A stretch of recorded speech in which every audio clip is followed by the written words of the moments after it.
Olá, eu sou o Leonardo Meloni e sejam bem-vindos ao Escopoverso. E a proposta desse quadro é refinar algum assunto que se destacou no Escopocast, e você que já ouviu o nosso último episódio sabe que o tema principal foi Design System, Produtividade e Colaboração em Projetos Digitais. E a nossa conversa de hoje será sobre o design precisa saber programar? E para esse complemento, convidei novamente o Lucas Magalhães, o Luquita, que é Design Ops na Build Vita, e com a Mariana Piacese, que é Design System Ops no Banco Carrefour.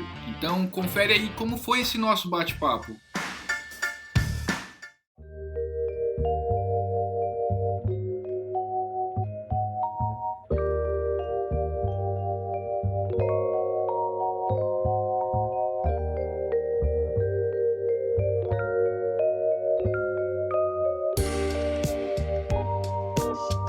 Bom, sejam bem-vindos novamente, pessoal. Opa, olá, gente, de novo aí, tudo bem? Maravilha, seja bem-vindo novamente, Luquita. Prazer, pessoal, estamos aí de volta. Valeu. Bom, e para esse programa, pessoal, eu queria trazer o assunto se o designer precisa realmente saber programar, né? E eu queria saber um pouquinho a opinião de vocês, até mesmo pela experiência de vocês, se o designer ele precisa de fato saber programar, ou ele se interessar pela programação, ou até mesmo já foi necessário em algum caso de vocês, na experiência de vocês, em algum momento foi exigido a parte de lógica, a parte de pensar como um desenvolvedor. Pode começar, Luquita, fazendo um favor.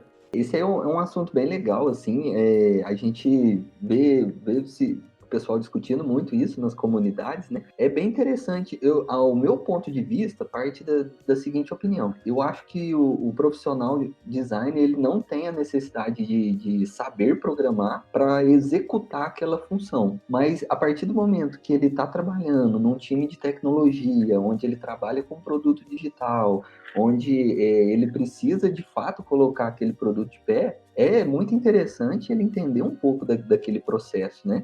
Entender um pouco da questão da parte lógica, do funcionamento, até para quando houver, às vezes, alguma resistência, né, da solução que está sendo apresentada, a pessoa de design entender como que pode conversar melhor com aquela equipe. Eu gosto de usar um exemplo, porque eu comecei lá atrás no design gráfico mesmo, então eu trabalhei muito tempo em gráficas, trabalhei com agência de marketing digital também, mas bom, eu gosto de trazer esse exemplo porque a gente consegue explicar bem, né, essa situação. Quando eu trabalhava com gráfica, por exemplo, eu não era um impressor de offset, eu nunca manipulei uma máquina offset, que é uma máquina de 4, 5, 6 cabeças, um trem gigantesco, parece um dinossauro. Mas eu entendia que, por exemplo, o processo de impressão daquela máquina usava um modo de cor de 4 cores, que é o famoso CMYK. Então, assim, eu não era um impressor offset, mas eu entendia que o processo, como que era o processo, para mim executar um trabalho que é um trabalho de prototipagem, que é um trabalho pré, né? Ele vai proporcionar para que aquilo seja desenvolvido. Então eu gosto de trazer esse exemplo porque a gente traz para o mundo físico, né? Porque quando a gente fala programação e design, a gente está todos os dois trabalhando com software, tudo digital, então acho que é onde surge essa nebulosidade. Mas esse exemplo é bem interessante. Muito bom. E a sua visão, Mar? Concordo super com o Kita, acho que é exatamente isso, assim, de você não precisar, né? Por exemplo, eu já estou há anos aí na área, nunca precisei botar uma linha de código, graças a Deus aí. A ideia é exatamente essa, assim, você não precisa implementar as coisas, porque, né, se você está num contexto bacana, você não vai ser como que era antigamente, o webmaster, né, que você precisa fazer o design, implementar, fazer tudo ali junto, que não faz mais sentido isso, né? A ideia realmente é você ter uma visão, você saber o que você está fazendo, porque também não adianta você falar, nossa, eu não preciso fazer, então beleza, acabou. Mas você também não está criando uma coisa do zero ali e você nem sabe como que isso vai se comportar na parte que for implementada. Então, é muito importante você saber, por exemplo, a responsividade, né? Como que funciona. Se você está fazendo um aplicativo nativo, né? Você precisa saber a diferença ali desse aplicativo, como que vai aparecer o visual, tanto para quem está usando um iOS da vida ou um Android, né? Você precisa ter uma noção, senão você vai ter problemas ali na hora que o dev for pegar para implementar, porque ele não vai conseguir implementar da forma que você criou ali, né, no Figma ou qualquer ferramenta. Então, esse tipo de coisa é muito importante aos poucos para você ir vendo como que é. Às vezes você abre o aplicativo assim, qualquer aplicativo seu que você usa do seu dia a dia, dependendo do seu device que você tem, e ver como que tá ali. Isso vai te dando esses insights, assim, né? Poxa, como será que é essa mesma experiência no Android ou no iOS, né? Então, isso é legal também de ver, vai te dando essa visibilidade. Agora, se você está trabalhando num contexto que é, por exemplo, PWA ou qualquer coisa assim que já é mais uma única linguagem ali que você pode fazer para independente do contexto, aí é mais tranquilo, entre aspas, mas ainda assim você precisa saber como que vai funcionar, pensando ainda em responsabilidade. Tipo, é um aplicativo, ele é web, né, também, mas ele pode ser acessado ali no celular. Então, como que é a responsabilidade disso? Como que vai aparecer no tablet, se a pessoa olhar? Tem muita gente que ignora, né? Tanto faz, ninguém vai usar o tablet. Mas é bem assim, às vezes alguém vai usar o tablet, ou às vezes o seu público específico tem alguma coisa ali que vai usar nesse contexto. Então, saber essas coisas, saber grid, são coisas que é importante e vai ajudar muito ali o desenvolvedor. Então, quanto mais você entender a linguagem do desenvolvedor, e explicar exatamente como que é, no detalhe ali, o que você está criando, isso vai ajudar muito no entregável, né? Porque vocês têm que falar a mesma língua, né? Por isso que acho que dá muito erro, muito problema, assim, né? Nesse contexto, assim, de designer e desenvolvedor, né? Acontece muito de ter treta, tipo, eu fiz uma coisa, a pessoa odiou. Por quê? Por que gera tanto atrito? Porque às vezes estão em mundos completamente diferentes, e a ideia é que seja o mesmo mundo, mas a linguagem esteja próxima ali, mas não que você precise fazer o que a pessoa faz e nem que o dev precise criar o design ali que a gente está fazendo. Então é muito disso, é o equilíbrio e manter o alinhamento entre si já vai longe. É muito legal ver um designer falar de termos técnicos também, PWA, por exemplo, é muito interessante, realmente já dá para ver que em alguns momentos vocês já passaram em alguma parte com a parte de desenvolvimento de fato. Eu queria saber de vocês se vocês já tiveram alguma experiência onde vocês tiveram um problema de fato na hora de conversar com o time de tecnologia, teve algum tipo de atrito ou algum tipo de diferença de comunicação mesmo, porque hoje você tem a questão de pensar muito no usuário, né? E a maioria das empresas, algumas das empresas já estão começando a ter essa visão como prioritária, né? Então, o foco realmente no usuário. Então, o design começou a ter um pouco mais de autoridade em algumas defesas, consegue defender um pouco mais de algumas coisas, porém, nem sempre isso é visto com bons olhos no lado do desenvolvimento, porque às vezes é difícil de fazer, ou às vezes tem que fazer mais de um desenvolvimento diferente para poder atingir aquele público específico ou até outro público, enfim. Gostaria de ouvir um pouco mais da experiência de vocês, se vocês já passaram por alguma coisa parecida, se já teve, ou não, sempre que trabalharam com a equipe de desenvolvimento, sempre foi muito tranquilo, um dos lados teve que ceder. Eu particularmente nunca tive assim um atrito muito grande, sabe? Então o que geralmente acontecia comigo era a questão do prazo, por exemplo. Então o time estava lidando com um prazo curto, espremido, aí às vezes a gente chegava com uma solução e de fato o desenvolvedor vinha mostrava que para aquilo ser executado demandava-se tanto tempo e aí a gente teve que às vezes se adaptar àquela situação. Então acho que a palavra-chave, né, nessa situação é justamente essa flexibilidade, sabe? O designer, a pessoa designer tem que ter flexibilidade para entender o lado do desenvolvimento, mas o time de desenvolvimento também tem que ter essa flexibilidade para entender o outro lado, porque vamos dizer que são duas frentes, né? Uma tá defendendo a questão tecnológica, né? A questão da produtividade, e a outra tá defendendo a questão do uso, a questão do usuário. Então, não faz nem sentido elas brigarem, né? Porque elas têm que se entrelaçarem mesmo, assim, elas têm que ser quase uma coisa só. Então, por isso que eu acho que a gente trabalhar com times multidisciplinares faz muito sentido, porque não só o designer tem que entender o universo do desenvolvimento, mas o desenvolvimento também entender esse lado do designer. Eu mesmo, já aconteceu comigo, às vezes, de um colega de desenvolvimento vir falar para mim, pô, Luquito, mas aqui será que a usabilidade não ficaria melhor assim e tal? E realmente agregou muito no trabalho, então acho que a gente tem que ter essa cabeça aberta, né? E fazer essa interação, que eu acho que é a melhor saída sempre. Muito bom. E você, Mar, você já teve alguma experiência, ou pelo contrário, você também, assim como o Luquita, sempre tentou trabalhar de forma mais flexível, mais cabeça aberta, ou não? Ou já pegou times aí que foi difícil de convencer ou até mesmo de aceitar algumas propostas no design? Olha, já peguei alguns devs mais cabeça dura, assim, do tipo, não, tem que ser do meu jeito, porque já tô aqui há tanto tempo, faz aí. E é difícil, né? Porque, poxa, você tá ali no seu time, na squad, tentando trazer inovação, tentando trazer um monte de coisa. Óbvio, pensando, como você falou, na experiência, pensando no produto, pensando no negócio,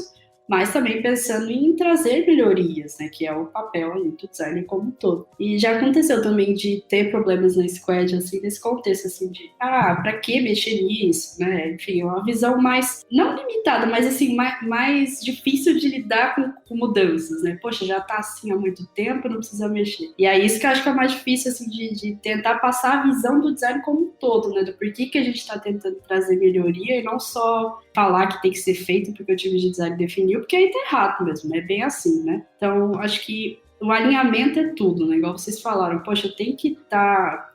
não adianta você falar que tem que fazer uma alteração, ou, vamos mudar a home de novo. Por que tá mudando a home de novo, né? Então, por isso que é muito legal mexer com a parte de métricas, porque você vai conseguir passar e defender exatamente os argumentos que você quer, embasado, né? Então, você vai explicar o motivo, a MPO vai explicar o motivo, enfim. Mesmo que seja um top-down, que acontece também, não sei quem da empresa, que é super importante, obrigou que faça isso, porque senão vai acontecer tal coisa pro negócio, vai impactar. Então, ok, nesses casos você precisa fazer. Mas quando é uma coisa assim que a gente consegue sugerir, é importante explicar para os devs o que eles têm que fazer, porque senão eles vão achar que, poxa, eu só tô ali para implementar, eu sou uma mão de obra. Não é assim, né? Tipo, ele tá ali para participar, para ajudar. Então, acho que é muito importante envolver eles não só nessa entrega, no entregável ali da produção, mas antes. Então, isso vai ajudar muito a alinhar como um todo como que eles vão se sentir, né, de participar, de opinar. É importantíssimo envolver eles em pesquisa, na etapa de validação, às vezes em alguma ideação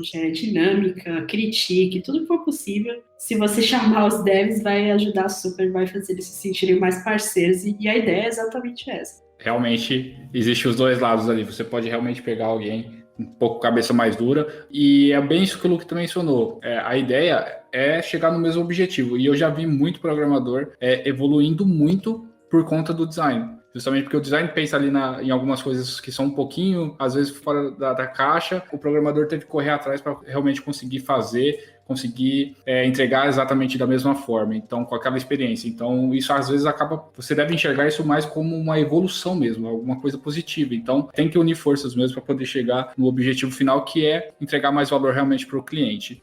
Pessoal, eu queria ver com vocês, a gente estava discutindo um pouco antes, por trás aqui nos bastidores, e essa evolução realmente do design, né, que antes você via, era mais comum você se preocupar muito mais com a parte visual e menos ali com a usabilidade, com o valor agregado para o cliente, para o usuário, e isso tem mudado muito, e na verdade já faz um tempo já que vem mudando e vem evoluindo, e tanto que vem surgindo cada vez mais opções aí para o design para poder gerir, para poder criar processos, enfim. Porém, eu queria ver como que vocês enxergam essa questão, porque hoje também é muito exigido do design que ele tem uma visão muito de entender o sistema, o projeto como um todo. Então, às vezes, isso vai envolver um pouco de lógica, não só necessariamente a parte de desenvolvimento, você precisa se preocupar, mas em como aquela funcionalidade vai se comportar, e isso, às vezes, envolve uma regra de negócio do produto, do projeto, que não necessariamente isso fica só a cargo do desenvolvedor colocar depois isso lá dentro. O design já tem que pensar isso antes, porque ele precisa aprovar com o usuário, ele precisa fazer um protótipo, enfim.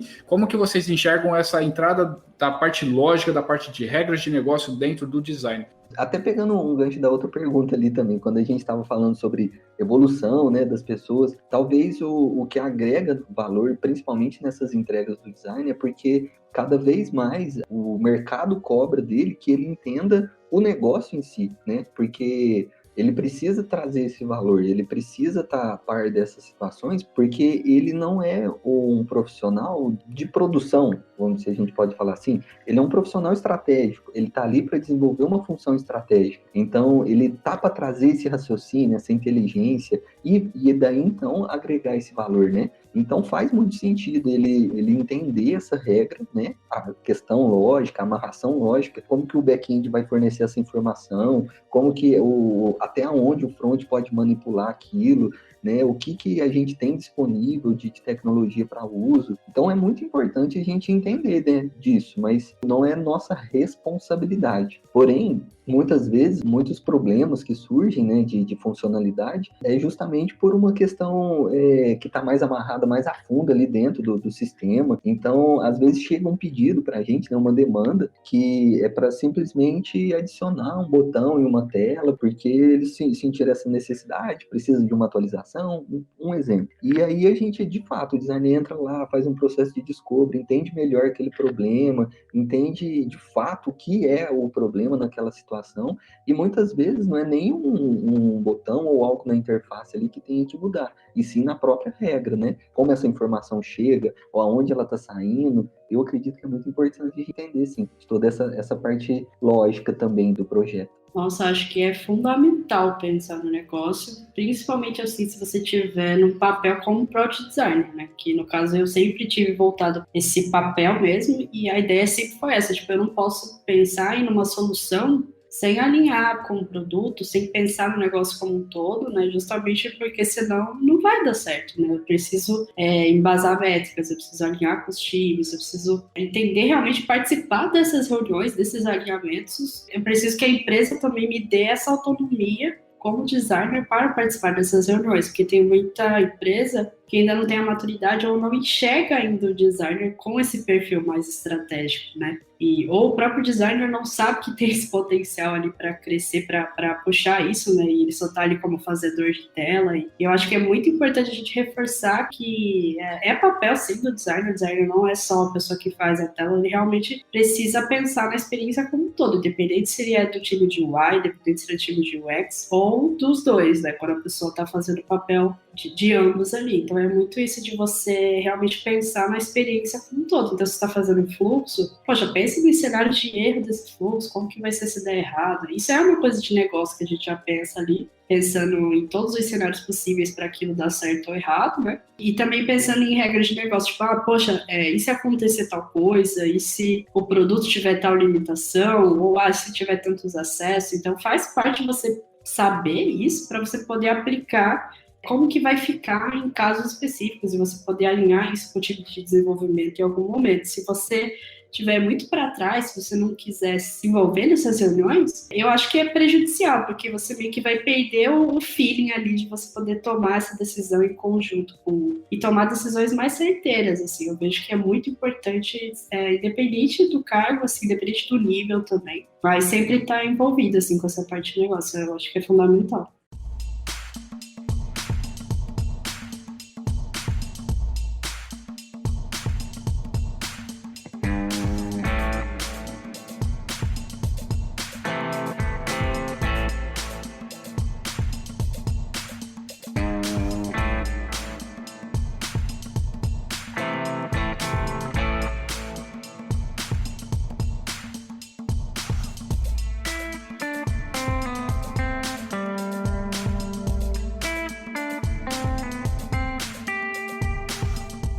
Aproveitando que você mencionou também essa questão, às vezes, de uma limitação, inclusive, do produto, a tecnologia, apesar de estar evoluindo muito rápido, ainda existem limitações e algumas coisas que não são possíveis ainda de se fazer, ou às vezes a forma que a gente pensa acaba indo além do que é possível de fato de se fazer dentro de um aplicativo, dentro de um produto, dentro de um sistema.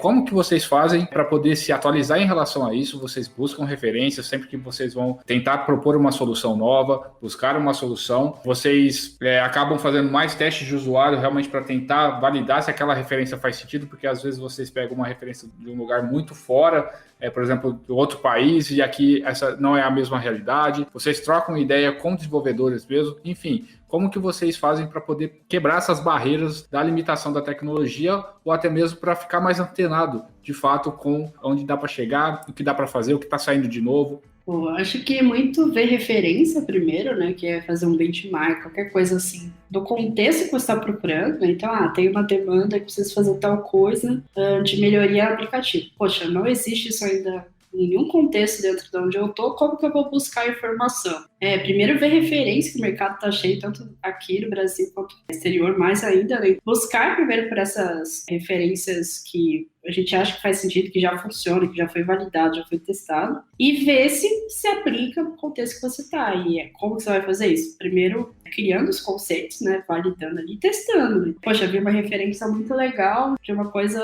lá de fora. Vou tentar aplicar aqui, mas ver se faz sentido para o meu perfil, porque às vezes eu vou aplicar uma coisa que as pessoas, o meu público-alvo não vai entender, ou não vai saber usar, é muito complexo, enfim. Então, eu preciso realmente validar isso e identificar essa persona, esse perfil que eu estou conversando ali, trocando, se faz sentido para essa pessoa, porque senão pode ser legal, pode funcionar, pode já ter sido validado diversas vezes, mas o perfil que eu estou atuando não vai entender, não vai usar. Então é muito importante. E aliar com os devs, acho que é super importante também, justamente para ver se é uma coisa, uma solução que pode ser implementada, que às vezes é uma ideia muito legal, inovadora, mas não está dentro do contexto que está sendo trabalhado na empresa. Como a gente falou, tem limitações ali de alguma linguagem específica, tem alguma coisa que não é para fazer. E entendendo exatamente o que se espera para você entregar uma coisa que esteja de acordo. Senão você realmente vai ficar patinando, querendo sempre o que for melhor ali. Mas na prática, igual que a gente falou do Dribbble, tipo, eu imagino que a tela aqui do Dribbble é linda, maravilhosa, as pessoas vão amar. Mas aí na prática não funciona, tipo, tá lento, tá complicado de usar, não dá para trazer. Então, a ideia é pegar e equilibrar isso, né, trazer um pouco da realidade ali dentro do contexto, mas vendo tanto referências, artigo, livro, qualquer coisa assim que você encontre informações, até falando com outras pessoas fazendo bem também com outros times que já aplicam, às vezes você consegue trocar um conhecimento legal e puxar soluções que você não ia achar tão rápido assim. Realmente precisa estar mergulhado no universo do design como um todo, inclusive design dentro de tecnologia, enfim, não tem como, né, fugir. A questão, né, tanto da tecnologia ou como a gente vai conseguir lidar com todo esse processo, eu acho que a comunicação é sempre a palavra-chave, né? Seja na hora de desenvolver uma pesquisa para entender melhor o universo que você está, para entender aqueles contextos, né? Para saber se realmente aquela referência que você trouxe no benchmark vai de fato te fornecer uma experiência que aquele público que você já analisou está esperando, né? Então, eu acho que comunicação é sempre a palavra-chave, né? A gente buscar, seja do público-alvo, seja do público de interesse de investimento daquele produto, do público de interesse de uso daquele produto e principalmente também com a equipe que está desenvolvendo aquele produto. Então, você manter a comunicação com todas essas áreas é fundamental para que você esteja conectado, consiga até trazer novos insights para, de fato, você saber aonde buscar, né, essas referências. Conversar diretamente com as pessoas, eu acho que é a melhor forma, porque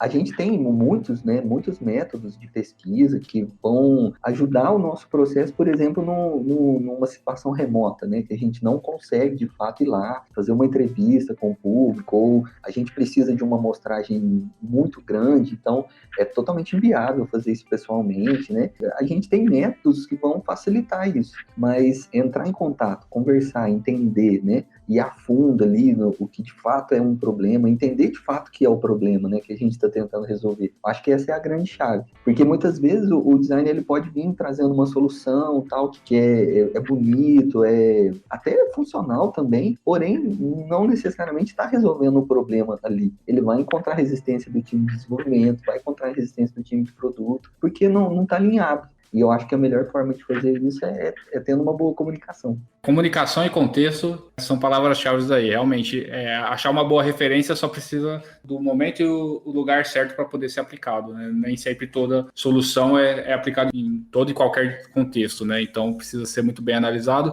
precisa ser bem discutido, porque mesmo sendo aprovado, pode ser que o cliente final, que é o usuário final, né, de fato, pode ser que não utilize. Realmente precisa de toda uma análise um pouco mais profunda. Bom, pessoal, quero agradecer aqui novamente a participação de vocês desse Escopoverso para a gente falar um pouquinho aqui sobre se o design realmente precisa saber desenvolver, programar, e fica aqui meu agradecimento novamente. Mas obrigado pela participação.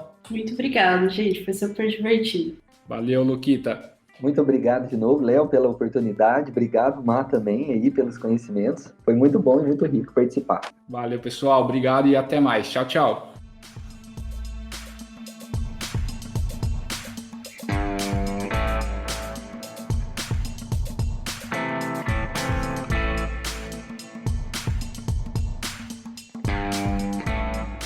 Pessoal, lembrando que no scopocast.com.br você encontra, além desse episódio, um glossário com os termos e palavras utilizadas nessa conversa. Aproveite e nos sigam nas redes sociais, @scopocast no Facebook e Instagram.